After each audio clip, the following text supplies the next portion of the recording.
नमस्कार। बिन बनाना बंद करो। सभी साथी जो जुड़ रहे हैं उनसे निवेदन है कि एक बार ग्रुप में अपनी वॉल पे हर जगह इस वीडियो को शेयर करते जाएंगे और कुछ महत्वपूर्ण जानकारी और आगामी योजनाओं के साथ हम लोग आपके बीच में जुड़े हुए हैं। सबसे पहले आज जो अखबारों में आपने खबर देखी है उसके बारे में थोड़ी सी चर्चा हम लोग शुरू करेंगे। तो जैसे जैसे साथी जुड़ते जा रहे हैं कोशिश करिए कि आप वीडियो को शेयर भी करते जाइए, जिससे तमाम लोग हमारे जो अभी तक किन्हीं कारणवश आंदोलन में अपनी उपस्थिति नहीं दे पाए हैं, और हम लोग पहले दिन से ही इस बात को बहुत जोर देकर नहीं कह पा रहे थे, लेकिन हम लोगों को आज से 15 दिन पहले ये बात पता थी और हम लोग इशारों में कह भी रहे थे कि सरकार बीच का रास्ता निकालने जा रही है। लेकिन लोगों को मजाक लगता था। हम लोगों ने कोशिश की कि हमारे सारे भाई अपनी यहाँ उपस्थिति सुनिश्चित करा दें, जिससे उनका कहीं से अहित ना हो। कोर्ट के बाहर समझौता होने जा रहा है, इस बात को हम लोग आपसे कहते रहे, लेकिन आप लोगों ने उसको अनसुना किया। हमारे तमाम साथी जो आए, जो यहाँ पर पहुँचे, उन्होंने अपना डॉक्यूमेंट्स जमा किया, सहयोग किया, जिनकी वजह से आंदोलन आज चल पा रहा है और हम लोग उनको चलाते रहे। और उससे भी बड़ी बात, जिन लोगों ने भरोसा किया उनके भरोसे पर हम लोग खरा उतरने के लिए अपना सब कुछ देने को तैयार थे कि उनका अहित हम लोग किसी भी कीमत पर नहीं होने देंगे। आज जो अखबारों में आप कटिंग देख रहे हैं, जो पेपर में निकल कर आया है, ये बहुत पहले श्रेय कौन लेने के लिए दौड़ रहा है उस पर बात करना इस समय उचित समय नहीं है। और मैं चाहता हूं कि श्रेय जिसको भी लेना हो वो ले जाए, और अगर ना मिल पाए तो यहाँ इको गार्डन में आए, यहाँ से ले जाए। हम लोग सार्वजनिक मंच पर उसको खड़ा करके कहेंगे कि ये रहा आपका श्रेय और आपने बहुत मेहनत की, हम लोग तो यहाँ मटर छीलने के लिए बैठे थे। तो उस पर बिल्कुल नहीं जाना है, सभी का योगदान है। जिसने भी, अगर मैं शुरू से पहले दिन से इस बात को कहता चला रहा हूँ कि अगर इस आंदोलन को सफल बनाने के लिए अगर आपने एक ईंट भी उठाकर रखी है तो हम सब उसके ऋणी हैं, हम सब कर्जदार हैं आपके, कि आपकी उस एक ईंट की बदौलत आज ऐसी इमारत तैयार हो रही है जो सफलता तक हमें आपको ले जा रही है। तो अखबारों में जो भी बातें आई हैं वो हम लोगों को आज के 15 दिन पहले, 20 दिन पहले ही पता था, इसीलिए हम लोग कह रहे थे कि बीच का रास्ता निकल सकता है। तो जो भी अखबारों में आज निकल कर आया है वो पूरी तरह से सच्चाई है और सरकार इस दिशा में आगे बढ़ चुकी है। और असली चुनौती आज से ये शुरू हो रही है कि संख्या बल, क्योंकि ये भी हो सकता है कि सरकार ये भी देख ले कि संख्या बल कमजोर हो रहा है, सब लोग खुश होकर अपने घर चले गए, चलो इसको टाल दो, अब जब दोबारा कोई बड़ा प्रदर्शन होगा तो देखेंगे। तो इसके लिए आपको करना क्या है वो मैं बता रहा हूँ। आप सभी लोगों को अपने घरों से निकलना है, सभी लोगों को निकलना है, बिना ये सोचे कि किसका हो रहा है किसका नहीं हो रहा है। देखिए मैं बता रहा हूँ, हम लोग जो मिनिमम समझौता करेंगे वो ये होगा कि संघर्ष करने वाले या यहाँ धरने में अपनी उपस्थिति सुनिश्चित करने वाले हर एक भाई का हित सुरक्षित होना चाहिए, उसी दशा में समझौता किया जाएगा। नहीं तो आंदोलन अभी तक जैसा चल रहा है उससे भी बड़ा आंदोलन होगा और लाखों की संख्या के साथ आंदोलन होगा। इस बात में किसी को कोई भी संदेह नहीं होना चाहिए। हमारे तमाम SC वर्ग के भाई हैं जो इस वीडियो को देख रहे होंगे, जो जैसे नवनीत हमारे भाई हैं यहाँ पर लगातार बने हुए हैं, उनके जैसे तमाम भाई हैं जो लगातार यहाँ पर बने हुए हैं, उनको बिल्कुल भी निराश होने की जरूरत नहीं है। चाहे वो OBC का 27% हो, चाहे हमारे SC भाइयों का 21% आरक्षण का मामला हो, उसकी एक एक सीट जब तक भर नहीं दी जाएगी, या उसके अलावा दूसरा विकल्प यह है कि जो भी साथी जिनको नौकरी की जरूरत है, जो यहाँ पर आ रहे हैं, उनका हित नहीं हो जाता है, तब तक चाहे वो OBC वर्ग के हों चाहे SC वर्ग के हों, उन सभी का हित सुनिश्चित होगा, तभी कोई समझौता किया जाएगा। अदरवाइज कोई भी समझौता स्वीकार नहीं होगा। इस बात में किसी को भी लेश मात्र भी संदेह नहीं होना चाहिए। कुछ फर्जी टाइप के लोग, कुछ गैंग बनाकर लूट करने वाले लोग, कुछ दिन रात किसी पार्टी विशेष का एजेंट बनकर इस आंदोलन को बदनाम करने वाले लोग अब भी आपको गुमराह करने की कोशिश करेंगे। लेकिन मेरा आप सभी लोगों से आग्रह है कि ऐसे किसी लोगों के झांसे में मत पड़िए, अपना हक अधिकार समझिए और घरों से निकलिए। आपको कुछ नहीं करना है। लाठी खाने का जिम्मा जब था आपके साथियों ने उठा लिया, हाथ तुड़वाने का जिम्मा था, मौका आया तो हमारी बहन ने अपना हाथ दिया, और तमाम तरह की धमकियाँ और प्रशासनिक जो तानाशाही होती है उसको झेलना था, वो हम लोग झेल लिए हैं। अब आपको सिर्फ इतना करना है कि आपको अपनी उपस्थिति सुनिश्चित करवानी है, साथ ही साथ किसी भी दशा में अपने डॉक्यूमेंट्स यहाँ पे आपको जमा करने हैं, जिससे कोई भी बीच का रास्ता निकले तो आपका वहाँ पर चयन सुनिश्चित करवाया जा सके और आपकी बात वहाँ तक हर हाल में पहुँचा दी जाए, जिससे आपका अहित ना हो। और मुझे नहीं लगता कि हम लोग दोबारा इस मुद्दे पर चर्चा करेंगे, इसलिए आप लोगों से निवेदन है कि इस बात की गंभीरता को समझेंगे कि कहीं ऐसा ना हो कि बाद में आपके हाथ में पछताने के अलावा कुछ ना बचे। इसलिए सभी लोग अपने डॉक्यूमेंट्स यहाँ पर, अपना एक प्रत्यावेदन यहाँ पर जरूर सुनिश्चित कर दें। किसी जो अभी तक नहीं दे पाए हैं उनसे भी निवेदन है कि अगले 2 दिन, कल और परसों 2 दिनों में आपको हर हाल में अपनी उपस्थिति सुनिश्चित करवानी है, प्लस अपना प्रत्यावेदन यहाँ पर जमा कर देना है।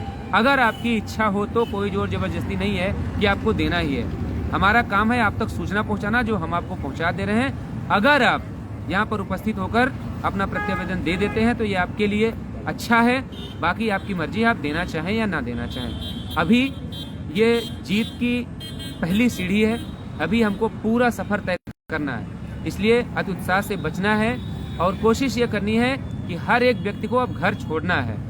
हो सकता है कि प्रधानमंत्री आ रहे हैं उत्तर प्रदेश में, आज पूर्वांचल में, हो सकता है कि वहाँ से भी कुछ घोषणा हो जाए या नहीं भी होती है तो निराश नहीं होना है। उत्तर प्रदेश सरकार में जो पिछड़े और बैकवर्ड दलित जो नेता हैं, हो सकता है उनके साथ प्रेस कॉन्फ्रेंस की जाए। जो भी जैसा भी होता है, हमें हर परिस्थिति के लिए तैयार रहना है, हमें हर परिस्थिति से लड़ने के लिए खुद को तैयार करना है। और सबसे बड़ी बात, किसी का अहित ना हो, इस बात की जिम्मेदारी आज से हम 2 लोगों की है। हम लोग आज से, आप आइए, आप आंदोलन संभालिए, किसी का अहित ना हो उसके लिए हम लोग आज से इस आंदोलन से ज़्यादा समय अपने साथियों का हित सुनिश्चित करने में लगाएंगे। जो हमारे साथी किसी कारणवश अभी तक अपना प्रत्यावेदन नहीं दे पाए, वो अगले 2 दिनों में हर हाल में जमा कर दें। इस आश्वासन के साथ, इस भरोसे के साथ, इस विश्वास के साथ मैं अपनी बात समाप्त करता हूं कि चाहे वो ओबीसी वर्ग का हो, चाहे एससी वर्ग का हो, एक भी संघर्ष का साथी नहीं छूटेगा जिसने इस संघर्ष को जिया है या इस संघर्ष में एक भी ईंट उसने इस इमारत को खड़ी करने में लगाई है। उन सभी के हितों को हम लोग ध्यान में रखेंगे और किसी को भी परेशान होने की जरूरत नहीं है। बहुत हमारे तमाम साथियों के फोन आ रहे हैं कि हम कहीं कोर्ट में नहीं जुड़े हैं। देखिए, जब समझौता कोर्ट के बाहर हो रहा है तो मायने ये नहीं रखता कि आप कोर्ट में जुड़े हैं कि नहीं जुड़े हैं। अगर आपने एक प्रत्यावेदन दिया है तो वो प्रत्यावेदन आपके किसी कोर्ट में बने हुए याची के बराबर ही समकक्ष ही है। तो मैं चाहता हूं कि अगर जिन्होंने सोचा है कि वो पूरे जीवन बेरोजगारों से धन उगाही करके कोर्ट खेलेंगे, उनको उनका संघर्ष मुबारक। हम लोग चाहते हैं कि सरकार ऐसा रास्ता निकाले कि जिसमें सारे पक्ष संतुष्ट हो जाएं। इसलिए आप सभी लोगों से निवेदन है कि आप अपना प्रत्यावेदन अगले 2 दिन में जमा कर देंगे और इस भरोसे के साथ किसी का भी अहित नहीं होगा। आज से हम दोनों भाई इसमें लग जाएंगे। आप सभी का बहुत बहुत आभार, बहुत बहुत धन्यवाद। वीडियो को शेयर भी करेंगे। हमारे साथ हमारे भाई अमरेंद्र हैं, जिन्होंने इस आंदोलन को यहाँ तक पहुँचाने में अपना सब कुछ त्याग दिया है और यहाँ पर बीमार होने के बाद तमाम संसाधनों के अभाव में भी एक दूसरे की हिम्मत बढ़ाते हुए, एक दूसरे की ताकत बनकर यहाँ तक आंदोलन को पहुँचाया है। वो अपनी बात रखेंगे। बहुत बहुत धन्यवाद, बहुत बहुत आभार। देखिए, ये समय बहुत खुश होने का नहीं है। हमें भी और हमारे साथियों को भी ज़रूरत है आज कि सब लोग खुश हों, सारी चीज़ें हैं, लेकिन आज हम सभी साथियों को ये ज़रूरत है कि एकजुट और बहुत बड़ी ताकत दिखाने की ज़रूरत है। हम चाहते हैं कि सरकार हमको कमज़ोर ना समझे, बीच का कोई ऐसा मसला ना निकाले कि हमें समझौता कम पे करना पड़े। देखिए, बीच का रास्ता निकले और चाहे बगल बगल का रास्ता निकले, लेकिन हमारे लोग जो हमारे साथ, जैसा कि विजय भाई ने कहा कि एक दिन एक ईंट भी रखे हैं 4-5 नमूनों को छोड़ के, उन लोगों को नौकरी हित प्रभावित ना हो, इसके लिए हम लोग आज से पूरी तरीके से लग जाएंगे और वो आप लोगों को दिखेगा भी। लेकिन मेरा विनम्र निवेदन है आप सभी लोगों से कि घर को छोड़कर 2 दिन का आप लोगों को हम लोग समय दे रहे हैं। 2 दिन आप लोग लखनऊ आ जाइए। ये मान के चलिए कि पिकनिक मनाने जा रहे हैं, शादी की सालगिरह मनाने जा रहे हैं, घूमने टहलने जा रहे हैं। पर्याप्त मायावती जी ने बगल में पार्क बनवा के रखा है। कोई आंदोलन करने नहीं आ रहा है, लेकिन अपनी संख्या आप दिखाएंगे तो सरकार, नहीं तो 200-400 हज़ार और बैठे लोग नौकरी पा जाएंगे, फिर मिलेगा। ये मैं खुले मन से बोल दे रहा हूँ इस बात को। अपने सारे डॉक्यूमेंट लेकर कल शाम तक या परसों शाम तक, 2 दिन का ही समय है।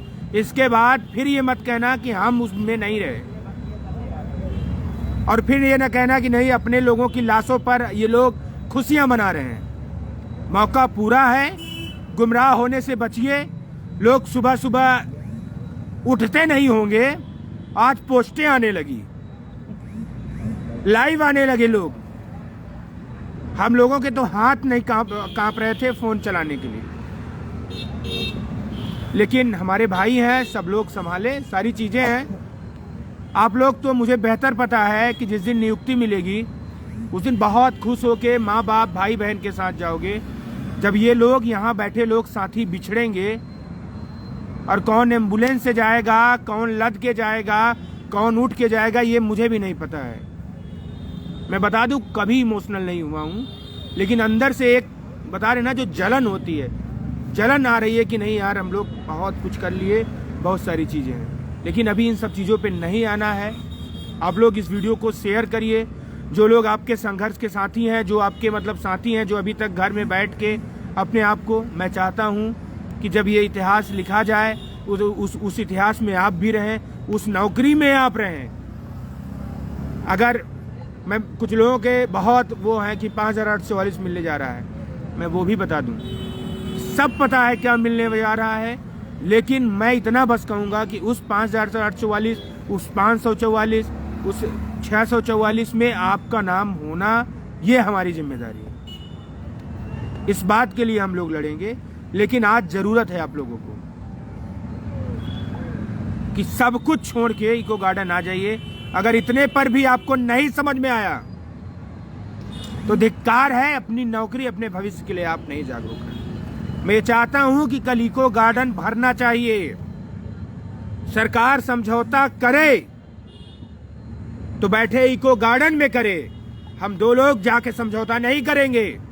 बीच का रास्ता उनके माई के लाल नहीं है कि कोई किसी की हिम्मत नहीं है कि बिना दो लोगों को टेबल पे बैठाए कोई समझौता कर लेंगे। और हम लोग शेर तो हैं ही, लेकिन घायल शेर हैं। इनके चिपनी चुपड़ी और पेपरबाजी से हम नहीं जीत गए हैं। हम जीतेंगे उस दिन जिस दिन हमारे सभी भाई मैक्सिमम लोग काउंसलिंग करा लिए होंगे और हम लोग यहाँ बैठे होंगे। दूसरी चरण की काउंसलिंग करानी हुई, जरूरत पड़ी तो अपने भाइयों के लिए नौकरी छोड़नी हुई, लेकिन यहाँ बैठे रहेंगे। ये चुनावी वर्ष है और जुमलेबाज लोग हैं। मैं बार बार बोल देता हूँ, अगर ये हमारे लोग होते तो आज हम लोग बेसिक में होते, यहाँ ना होते। इस बात को बहुत बेहतर समझ लीजिएगा। मैं बार बार कहूँगा कि आप लोग इस वीडियो को शेयर करिएगा, सभी लोगों तक पहुँचाइएगा। बाकी मुझे पता है कि आप लोगों की हैसियत कितनी है, चटपटी खबरें, तो मैं नहीं चाहता हूं कि आप लोग आएँ। अगर जो लोग ये अभी भी विश्वास नहीं करते, अभी भी नहीं करते, तो कोई ज़रूरत नहीं आने की। घर में रहें, स्वस्थ रहें, मस्त रहें, अपने घर परिवार के साथ बीवी का पल्लू झाड़ते रहें, बीवी के कपड़े साफ करते रहें। नौकरी की उनको ज़रूरत नहीं है मेरे हिसाब से। जो यहाँ बैठे मेरे साथी हैं, इनको वाकई में उत्तर प्रदेश अपितु देश के जो मनुवादी लोग हैं उनकी गुलामी से हटना है, अपने घर परिवार को आगे चलाना है, अपनी पीढ़ियों को आगे बढ़ाना है, अपने बच्चों को पढ़ाना है। इस वजह से आज लोग ये सक्षम है, जागरूक हैं, तो यहाँ बैठे हैं। मैं यही बार बार निवेदन आप लोगों से करूँगा कि अब की बार न चूप करिएगा। 20 के 20,000 लोग आइए, सरकार समझौता पूरे पे करेगी और हम लोग भी 27%, 21% से कुछ भी कम नहीं लेंगे। जो लोग मसीहा कोट वाले काले नाक की तरह चिल्ला रहे हैं, अगर इस बार ऊन फून आनंद करने तो बेटा फ्लाइट मोड फोन हमारा लगता है इतनी कुटाई होगी कि तुम्हारा जीवन कभी नहीं याद रखेगा। और बाकी नमूने जो यहाँ लखनऊ में बैठ के हर अधिकारियों के यहाँ हर वहाँ हम अपने 4-4 आदमी बैठा दे रहे हैं हर ऑफिस के। लगाओ चक्कर तुम लोग, तुम्हारी हड्डी न तोड़वा दी ना। पूछ लेना पुराने 68-500 वालों के। अशोक खरे को कोई हायर नहीं कर पाया था, 10-10 बाउंसर वहाँ बैठते थे। तो इतिहास हमारा बहुत अच्छा नहीं है। मैं चाहूँगा कि ये जो इतिहास बने वो अच्छा बने। अपने आप को सब बदलना चाहते हैं, हम लोग भी बदलना चाहते हैं। सब लोग बेसिक में आए और श्रेय क्रेडिट हम लोगों को नहीं चाहिए, और ना हम लोगों को बताने की ज़रूरत है कि हम क्या किए हैं। तुम्हारी हैसियत तुम अपने गांव के लोगों को बता लो कि हम लोग जीत गए। लखनऊ आके होटल में और पुरानी फ़ोटो शेयर करो, यही तुम्हारे काम है। धन्यवाद। आज नहीं जलील करना चाहता था, लेकिन ज़रूरत है लोगों को बताने की। मुझे कोई ज़रूरत नहीं थी कि अपने ही साथियों के, वो अपने वर्ग के हैं। कल आपने देखा कि डिबेट में हमारे समाज के बैठे थे, नहीं कल उनकी स्थिति ये होती या तो हाथापाई से जाते या तो उड़ के चले जाते, बीच से ही 2 ही ऑप्शन होते। लेकिन हमारे समाज के थे, लेकिन उनको भी बताना था कि अपने समाज के हैं, अपने समाज के लिए लड़िए, आपकी जगह वो नहीं है। आपकी जगह कहीं और है, आप अपने समाज को लुटवा रहे हैं। धन्यवाद। आशा और उम्मीद के साथ अब आप लोग जाग जाएंगे, इससे बड़ी खुशखबरी। और मैं चाहूँगा कि जिस दिन ज्वाइनिंग और जिस दिन एक आपके लिए जियो जारी हो, तो इको गार्डन में सभी साथियों से गले लिपट कर, रो कर, हंस कर, उनके साथ हम लोग रह कर मनाएं। और एक आखिरी बात यह है कि संघर्ष अभी बहुत बड़ा है। कम से कम अपने कम गुणांक के साथियों के लिए, अपने 80 भाइयों के लिए हम लोगों को बहुत संघर्ष करना है। और आशा और उम्मीद है कि अगर उन भाइयों का नहीं होगा, तो मैं आज खुले मन से बोल रहा हूँ कि मैं नौकरी नहीं करूँगा, मेरे लिए कुछ नहीं। मैं सबको तो नहीं रोक सकता, लेकिन मैं बता दूं कि अगर मेरे किसी एक भाई के साथ अहित होगा, तो ये मैं पूरे होशो हवास में बोल रहा हूँ, मेरे लिए बेसिक नहीं है। धन्यवाद। इंकलाब जिंदाबाद। जय संविधान, जय विज्ञान।